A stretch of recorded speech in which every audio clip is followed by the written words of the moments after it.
This is TWiT. My pick of the week is it's an indulgence. I've mentioned it before. I had a first edition Ember Mug. Ember Mug is this self-heating mug. It has a battery built into it, and essentially it's not meant to warm up a beverage. What it's meant to do is keep a beverage at a temperature for for as long as you want it to. And so you can brew a cup of coffee and you want that coffee to remain at 140 degrees, but maybe you don't want to drink your coffee right away. You want it to be able to last throughout, 6 hours or 8 hours or something like that. This keeps it at 140 degrees until the battery runs out, or if you keep it on the coaster, then it'll just stay that way. It is a very awesome device that is not inexpensive and is absolutely it's a treat.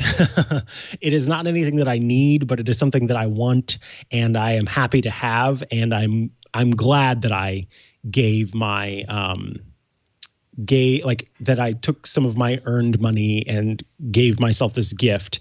I had the Ember Mug first edition. It was a white one. I think it was 10 ounces. And Ember came out with the second edition of its product and offered a larger size, 14 ounces instead of 10.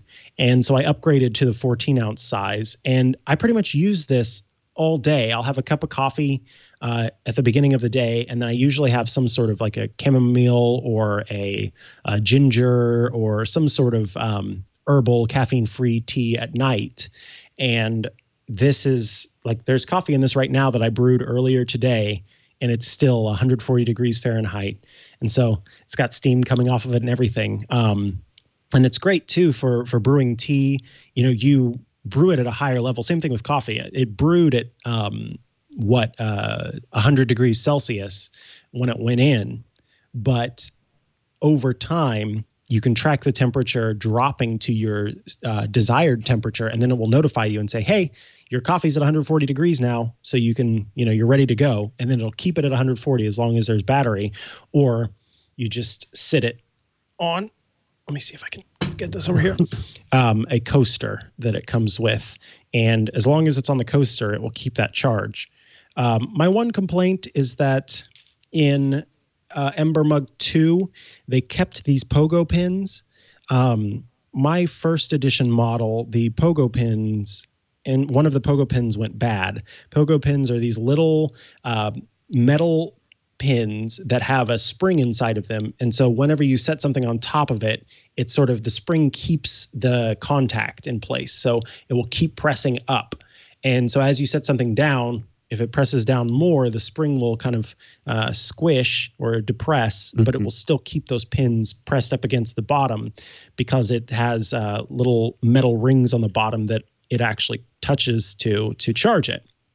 But sometimes those pogo pins the spring inside can get ruined, and then the pins don't lift anymore. And so that happened with my first edition coaster. And I ended up just taking the pins out and doing some custom soldering and stuff like that to get it working again. But what I've heard from other people who have these Ember mugs is that Ember is very good about if the pogo pins go bad, they will give you a coaster replacement. But I would just think that, maybe go for a better design that doesn't require the pogo pins. But until then, that works. It's $130 for a 14-ounce mug that keeps your coffee or tea or whatever you have in it latte hot for the entire day. That's a lot of money for a heater, but it is one of my favorite things. To be frank, it is one of my favorite things. I love this mug. I loved the first one, the 10-ounce one. This is the next generation one, the 14-ounce one, and I no regrets at all. There, really quick, I just was going to say I've seen some reviews online for it not being good, and from what I can see, it ends up being that people are having Bluetooth issues with it, and I think I hate to say this because I'm not normally the person who wants to say that it's what is it, between the keyboard and the chair error, but that's what this feels like. And so what I would say is, if you know how to Bluetooth connect to something with your phone and know the typical troubleshooting steps of toggling off and on Bluetooth again, I've not had any issues with mine at all. It's worked perfectly and no complaints.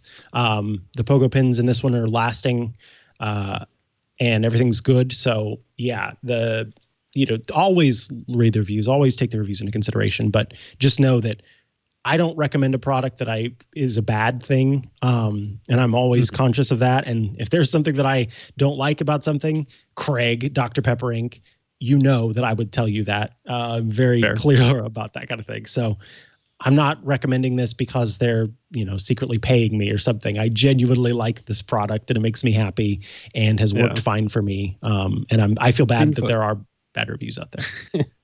It seems like one of those things that it's like a hard price to get past, but once you have it, then you're like, oh yeah, this is awesome. Like, it's not a need to have, but it's a really nice to have. And yes, when I saw this version 2, I was like, oh, I want to like treat myself with some tech toy thing. So this might be in my near future.